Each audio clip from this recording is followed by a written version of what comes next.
Hey everyone, I'm Corey, all the way from San Diego, California. Great to be here, and we were talking about creating a growth strategy. And so, one of the most common questions I get asked is, "What advice do you have for us to help us grow?" I get the opportunity to talk to founders and growth leaders every week as the head of growth for Baremetrics, a tool that helps you track metrics and increase retention. So, kind of get the inside scoop here. And everyone always wants to know, what's the secret to growth? What's working right now? What are other companies doing that we're not? What's working for you? Maybe, why are we hitting a plateau? Everyone always wants to know, what's that one thing? So what I'm going to cover today will hopefully answer that question. So here's what I say. Here's the answer to growth. It depends. Sorry. But it actually does depend. But not just on one thing. I don't think there is a secret to growth. We as human beings, we want it to just be one thing, a silver bullet, a hack, a trick, a pivot, you name it, because that would make things easier. But it's not just one thing. I always hear things like, we just need to find product market fit, or we just need to get some funding, or we just need to get the right people in place. But one thing turns into one more thing, which turns into yet another thing. And with all these things, they really aren't the driver for growth. They're kind of like the prerequisites. Product market fit is just the beginning. And you kind of have to keep chasing it after that too. It doesn't get you traction. It allows you to get traction. Money doesn't solve your problems. If anything, it amplifies them, right? More money, more problems. People still need strategy and guidance and direction. And when you're focused on just one thing, product market fit, funding, talent, etc., it can result in a lot of finger pointing, usually between departments or between leaders, who's accountable for certain things or areas of business or KPIs. And of course, all these things that I just mentioned, product market fit, funding, talent, et cetera, are very important, but they're still reliant on other founders from what I've found. And it probably, for anything like me, it feels a little bit like rocket science, trying to figure out how you're going to drive growth, what are the levers that you're going to pull to achieve your goals, and you're not alone. Our good friend Elon Musk, he thought the same thing in 2002 when he wanted to send the first rocket to Mars. Except for him, of course, literally it's rocket science. But he ran into an obstacle. Buying a rocket cost up to $65 million each, which was way too expensive, even for a billionaire like him. And in an interview he did, he talked about how he approached this problem. So he said that he started by looking at the first principles, basically sort of mental exercise or mental model that forces you to break something down until it can't be broken down anymore. When he looked at what the materials cost to make a rocket, the raw materials, it was just over $1 million, or 2% of what it would cost to buy one. And so he figured, okay, well, it doesn't make any sense to buy one when I can make one. And then hence the company SpaceX was born, all from this type of thinking. Now, to be clear, I'm not even going to be close to talking about rocket science. In fact, quite the opposite. I don't think that growth has to feel like rocket science. But I want to take us through that same mental exercise, but for growth, right? So if we were to go back to the first principles of growth, and break it down until all that we have left were, the most fundamental elements, basically, what would we get? It's a little bit like thinking like a programmer. It kind of takes some logical thinking here. You have to refactor a piece of code by first breaking it down and deconstructing it, and then reconstructing it into something better once you kind of move the parts around and understand what's under the hood there. So what I found is that you can kind of break growth down into a simple 5-part framework. I'm not super dogmatic about it. It's just kind of the patterns and trends that I've noticed. So I figured I'd share some of those of what I've seen work and how we think about growth at Baremetrics and for our customers as well. Okay? Sound good? Well, let's jump in. The first factor is your market.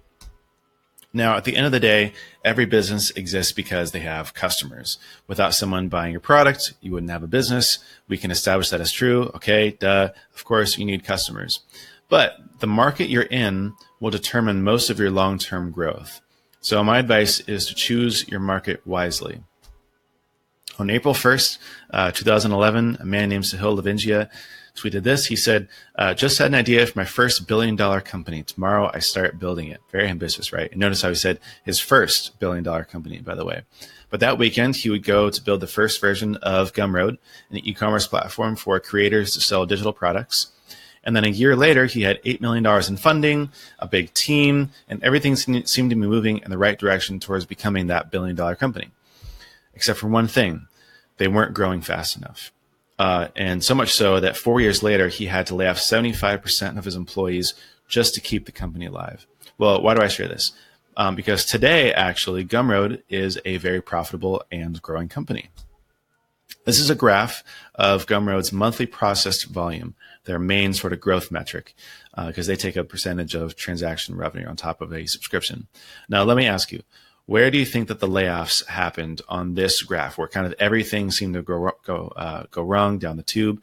Where in this graph do you think that that happened? Just go ahead and take a guess really quick. They happened right here in November of 2015. Which can be a little bit surprising, right? So spoiler alert, right? Gumroad didn't become a billion-dollar company, but their revenue also kept growing despite having a quarter of the team, a major blow to morale, some really bad publicity, honestly, and really when everything else seemed to be going wrong. And they kept growing because they were growing with the market. The market will influence your size, but also your growth velocity if you're going with your market. So sometimes some of these factors, your growth rate especially, is a little bit out of your control. Now, to be clear, you do have some control. You have a pretty decent amount of control. And the companies who really focus in on their customers are the ones that have the most control. So something I've learned is that there's really only two types of companies, from the ones that have a relationship with the ones that I've seen. I talk to about 10 to 20 founders a week usually, and it's usually very starkly evident which type of companies they are. The first one is those who guess, and the second type is those who do customer research. And guessing is not a good strategy. Well, I should say it's a very bad strategy. But to be honest, that's really what a lot of companies do. They guess. So even if you're in the right market, how well do you really know your customers? Because it's not enough to just be in the right market, right? How well are you participating in that market, and how well do you know that market? And I'm not talking about the bland, made-up personas you probably put together in between meetings. Do you actually know who your customers are? Do you speak with them on a regular basis? Can you tell someone else what their day looks like, what they struggle with, where they hang out online, what they need help with? This is stuff that you can't just fill in the blanks on a piece of paper, right? I'm a firm believer that your customers will tell you everything you want to know about what to build, how to charge them, what to say, which channels to invest in. You just have to ask. You have to ask the right way. And it can be a huge competitive advantage for you, as you'll know things that your competitors won't, far more probably. And you'll also be able to anticipate the needs and actions of your customers as opposed to always reacting and guessing. A lot of people think that Airbnb has had rocket ship growth from the beginning, but what they don't know is that when they launched, they worked on it for a year and got literally zero traction at all. I mean, very minimal adoption and no growth. And then they got accepted into Y Combinator, Silicon Valley's most famous startup accelerator. And one of the very first questions that Paul Graham asked them was, who are your users? Who are your customers? And they couldn't answer that. But they did notice that for some reason, they had a lot of users in New York. So they flew to New York, pretended to be photographers, and then while one person took photos of the Airbnb to make it a better listing, the other would sit down and ask the host questions, ask them how they would use it, get feedback on how it was going, right?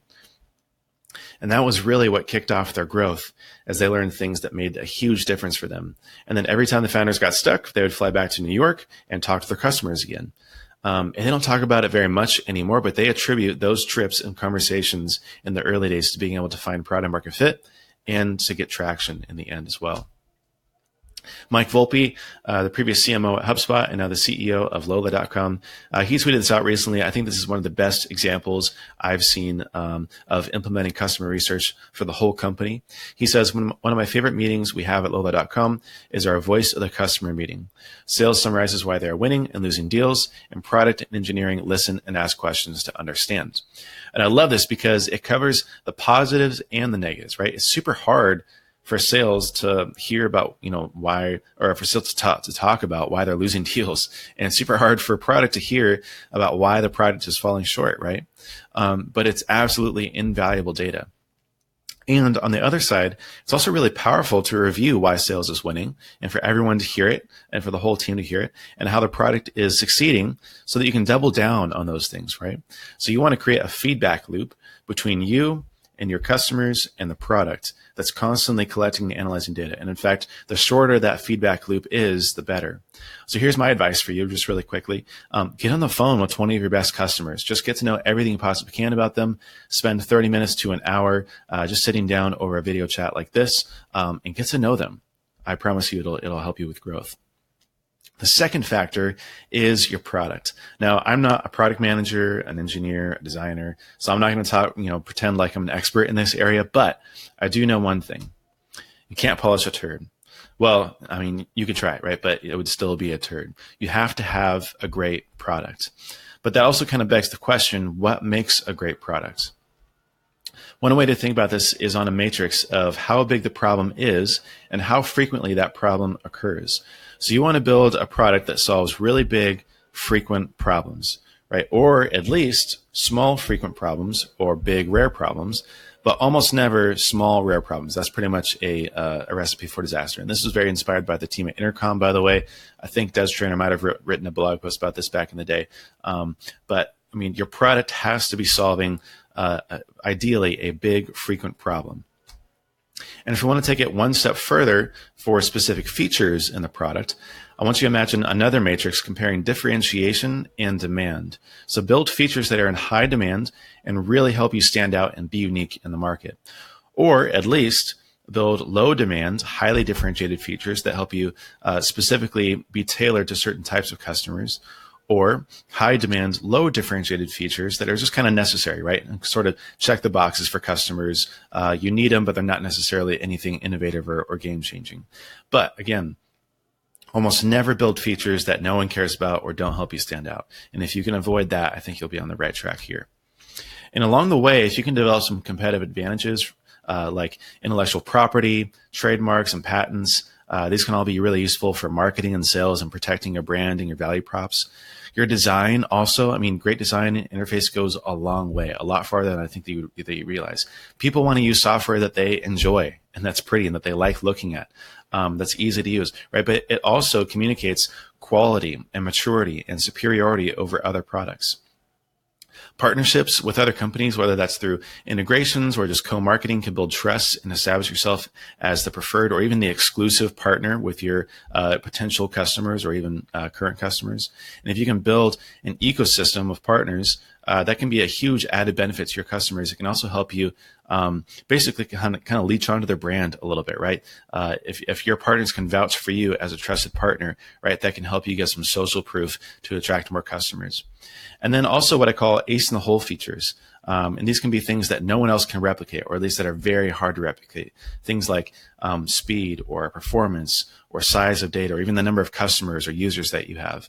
A great example of this is the SEO software Ahrefs, which I'll mention a couple more times here today, which claims to have a web crawler that rivals even Google's. Right? It's one thing where it's like, yeah, it's going to be pretty hard to compete with someone who has that kind of technology. And one thing to note here too is that marketing and sales should have a seat at the table for their product roadmap as well. Get involved. I mean, especially as you're creating these feedback loops between customers and doing research, marketing salespeople should have just as much to say about the roadmap as anyone else. Which features are missing? Where should we be moving? Where do they see the competitors moving in the space? Okay, but this also begs the question, how do you know if you've built a great product, right? How can you measure that? Well, these are three kind of metrics and benchmarks I usually recommend to founders.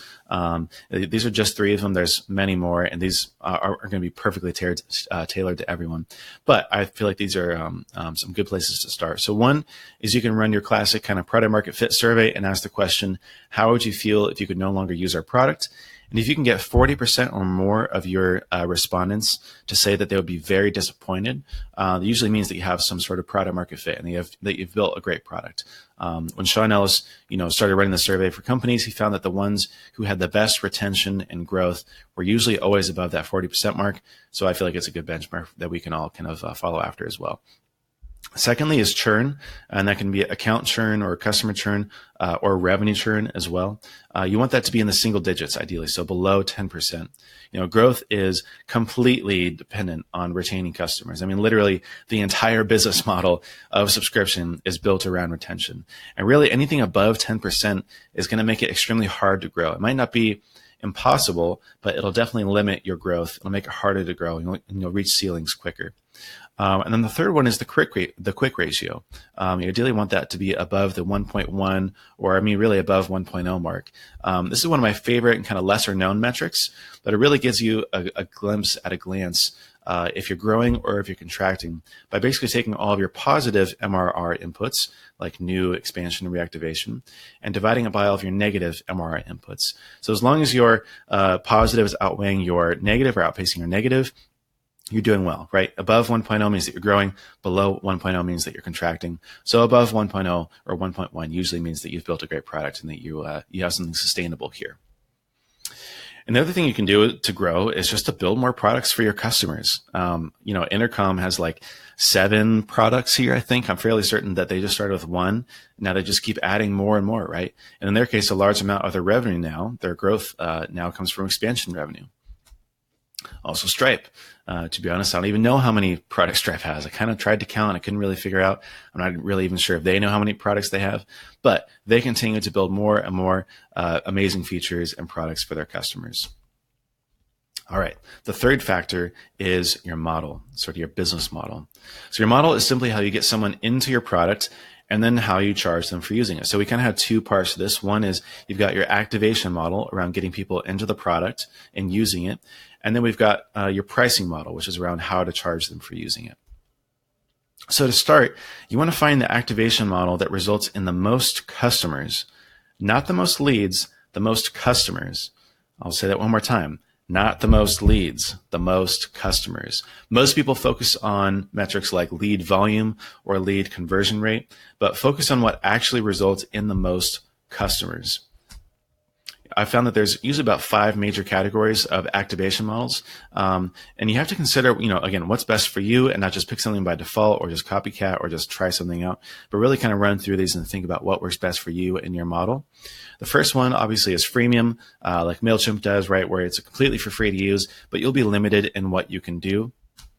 Secondly, you can do a free trial like we do at Baremetrics. So you can try it for free for 14 days, no credit card required. You could also require a credit card upfront if you want. Thirdly is a paid trial like Ahrefs does with their 7-day, $7 trial. And this is actually really perfect for them because they found that there was a lot of shady people kind of taking advantage of the free trial. But they also had a lot of honest people who didn't want to subscribe because maybe they were a freelancer or just were kind of doing a one-off project. So this way they can ward off the bad people and still extract some value from the good people. You can also do a money-back guarantee, which you don't see as often anymore, but right, they will refund you, no questions asked within the first 30 days. Still a very viable model, as well as the consultation model, the 5th and final one, like Salesforce, or you see a lot of other enterprise softwares. But believe it or not, price actually doesn't have to do very much with your activation model. It has to do some, but not as much as you would think. And the perfect example of this is Superhuman, one of our customers at Baremetrics. So Superhuman is an email client. They cost $30 a month. But does that mean that you can sign up and get started for free? No. In fact, they meet and onboard every single customer. In fact, you'll probably have to wait in line to even book a meeting to sign up with them because that's what they found, again, results in the most happy customers. Because Superhuman requires some training, some practice. They'll help you configure your inbox, practice keyword shortcuts with you, go over everything you need to know to really see the value in the product. And actually, this screenshot here is a little depiction or a little representation of what their onboarding is like. And this is from a case study by growth.design, by the way, if you want to check it out and see some more case studies that they did. One of their employees hit a milestone pretty recently for 1,000 customer onboardings. I think that's pretty amazing. And a lot of people would argue like, oh, this is completely unscalable and they could grow a lot faster if they just let people sign up and try it themselves. But the fact is that they're growing like crazy and they also have really solid retention. So, you tell me if they're smart or not, right? I think that it's really working well for them. For DataBox, offering a free trial actually helped them reduce churn because customers were essentially treating their first month like a trial anyways. So making this simple tweak in their model by introducing a free trial cut their churn in half. Notion, the popular, Silicon Valley star darling right now, and hopefully future Baremetrics customer, can also attribute their success to their activation model. My friend Scott from HubSpot, he says, I've had Evernote, a Notion competitor, for 5 years and didn't pay for it. I've had Notion for 5 months and just paid for it. The value is nearly identical. Notion just did a better job at implementing a product qualified lead model where I felt the need to purchase when I felt value. P.S. Their product qualified lead model is 1,000 blocks. So Notion's secret weapon actually is that you can use the product completely for free until you become a power user, right? So right when you're ingrained, hooked, invested, which in their case is represented by the number of blocks that you use in the app, then they ask you to upgrade to a paid account. And Notion's lost opportunity was in their model, right? They couldn't successfully monetize Scott because he could do everything he wanted to for free. Now to move on to pricing. My good friend Warren Buffett, right, everyone's favorite investor, he says price is what you pay, but value is what you get. So price based on value, not based on cost or profit margin or some sort of other arbitrary metric that you're trying to optimize for. And this is a mistake I see a lot of companies make, where they price based on what they want instead of what their customers want or are willing to pay for. Ryan Culp, founder of FOMO and Fork Equity, he says, let your customers think that they got a great deal. They'll tell friends about you who then become new customers, and those customers will love you because you'll give them good deals too. So also, even if something is super valuable, people still need to feel like they're getting a good deal. And the best way I know how to describe the science behind, getting a good deal is with something I call the value to price ratio. So a 1-to-1 value to price ratio means the customers are getting just as much value as they're paying for. And while this seems kind of reasonable, that actually doesn't help them very much, right? It doesn't give them any reason to use you or switch to you.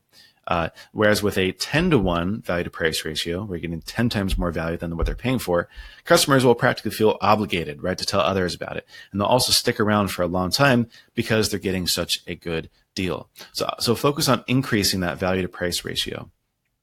I'll give you an example here. We were crunching the numbers for recently for a big update that we made, and found that on average, Barometrics customers who use our add-on product Recover make back 38 times more money than what they pay to use it. So not to toot our own horn here, but I say that's a pretty good deal, right? 37 or 38x return, right? And so I know that not everything can be so easily quantified either into like dollars, literally. But this is when you go ask your customers and ask why it's valuable, right? They'll give you the words to say, whether it's in time saved, ease of use, cost savings, what it would cost to do this if they were to hire someone, for example. There's other ways to kind of quantify this, but also this can just be a kind of a concept you can use to find the right price based around value. Rob Walling, founder of Drip, Microconf, Tiny Seed, among other things, he said, aspirational pricing is when you launch a product and people tell you it's too expensive. Instead of charging less, figure out what my product needs to do to be worth that. Dropping prices can be a short-term win. It's rare that it's the best long-term play. So the other reason why this whole value to price ratio is so helpful is because when you hear objections, especially the dreaded objections, it's too expensive, instead of just defaulting to a discount, you can also get creative about how to show and provide more value, right? Whether that's through bonuses, terms, template services, advice, consulting, right? You can kind of get creative with it, but you don't have to just lower your price. You can also increase the value to justify the price that you want to charge or the value that someone gets out of it. So align your pricing with the value your customers get from your product. All right, number 4. The fourth factor is actually your messaging and your positioning. And to be honest, this is probably the hardest one. It requires the most kind of critical thinking, and it's the least intuitive of the bunch. So what is messaging and positioning? It's a product or a combination of storytelling and defensible arguments. So for thousands of years, we've communicated through stories, right? Something that has a beginning and the end, something that describes what someone goes through. But as a marketer, you also need to be convincing, right? You can't just shout facts at someone and expect that to work. So you have to be able to do both, right? Something that takes someone through a story that also convinces them that your product is the product for them. A really easy framework to do this is through a framework created or maybe even used by a really smart lady named Amy Hoy called Pain Dream Fix, or at least she's the one that I learned it from, which you can use for landing pages, sales pitches, or even internal projects. Doesn't really matter, but it's really simple. So You want to start with the pains and the problems that your customers encounter, right? Get into why what they're currently doing is failing them, whether that be through a manual process or a spreadsheet, a custom piece of software, even a competitor. And then you want to paint a picture of a better world, right? So let them dream, show them how others have alleviated those pains and those problems and found something that actually helps them achieve their goals, and talk about how this solution was specifically built for them. And then show them how your product helps them fix their problems with unique features and capabilities that enables them to make their dream a reality, right? The problem with most marketing copy and sales pitches and the way that products are explained isn't that they don't talk about the features and explain what the product does. It's that it doesn't explain who it's for and why they should care about it. Because people need to be sure that this is a product for people like me. Seth Godin has the people like us do things like this, and I think that perfectly describes what this whole pain dream fix framework helps you get to.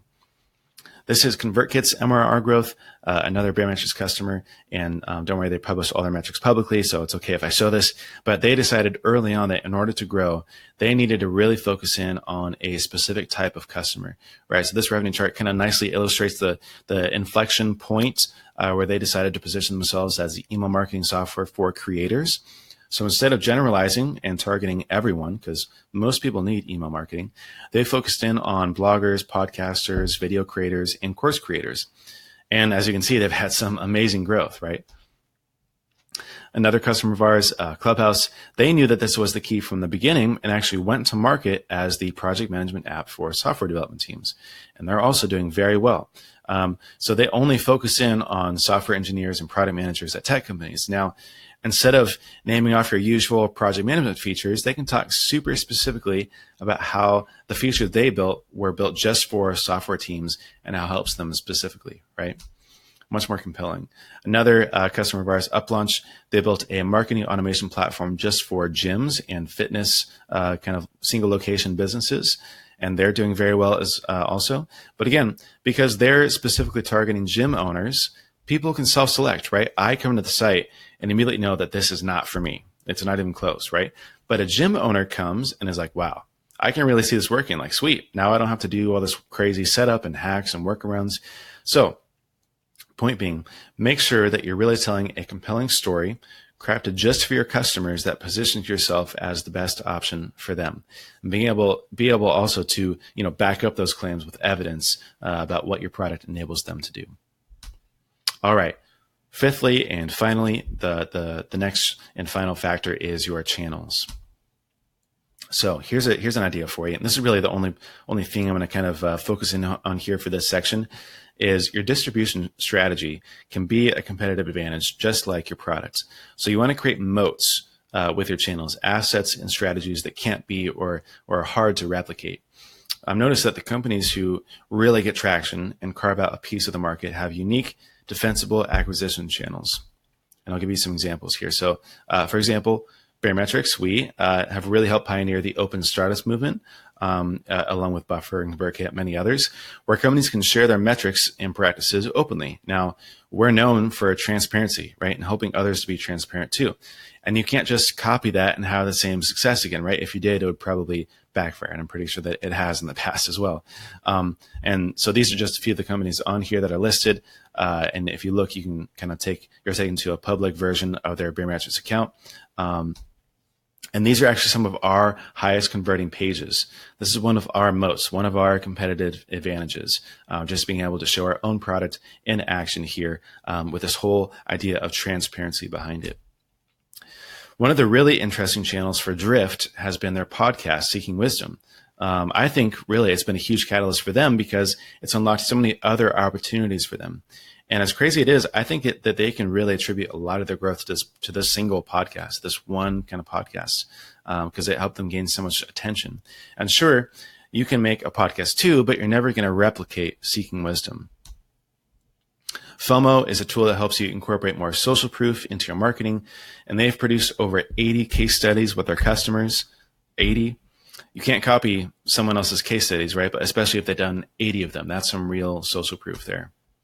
ConvertKit, again, one more example from them, grew from around $100,000 MRR to over $600,000 MRR, so 6x growth by doing 150 webinars in 1 year with their affiliates. So they just got their customers, bloggers and creators, talk about what was working for them and share that with other bloggers and creators. And, it's super hard to get someone to switch email marketing software, but it's especially hard when that software is also a revenue source for them as well now, right? Very defensible acquisition moat for them.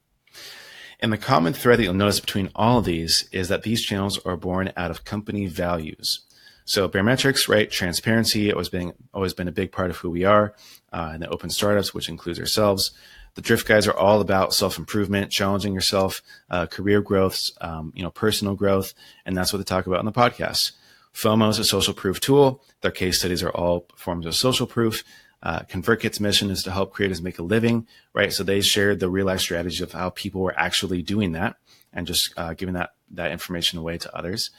So think about how you can create channels and competitive moats from your values and the things that are unique to your product and your company.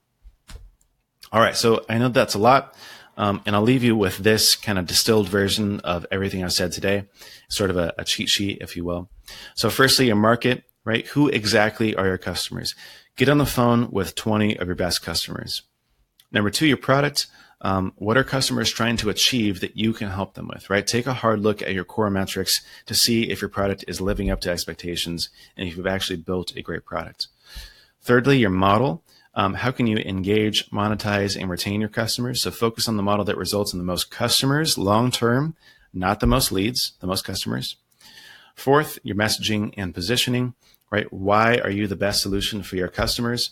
Be able to tell a really clear and concise story about why someone should choose you over others. And then fifth and finally, your channels, right? Where can you find and communicate with your customers? Create defensible acquisition strategies that can't be ripped off or copied or duplicated. And that also usually, don't kind of like fade away or don't have really steep diminishing returns over time. And with that, hopefully you can create a growth strategy that doesn't have to feel like rocket science. So thank you guys so much. You can find Baremetrics at baremetrics.com. You can find me on Twitter or at my personal site. I want to thank you guys for sticking around with me, and we'll talk later. Bye now.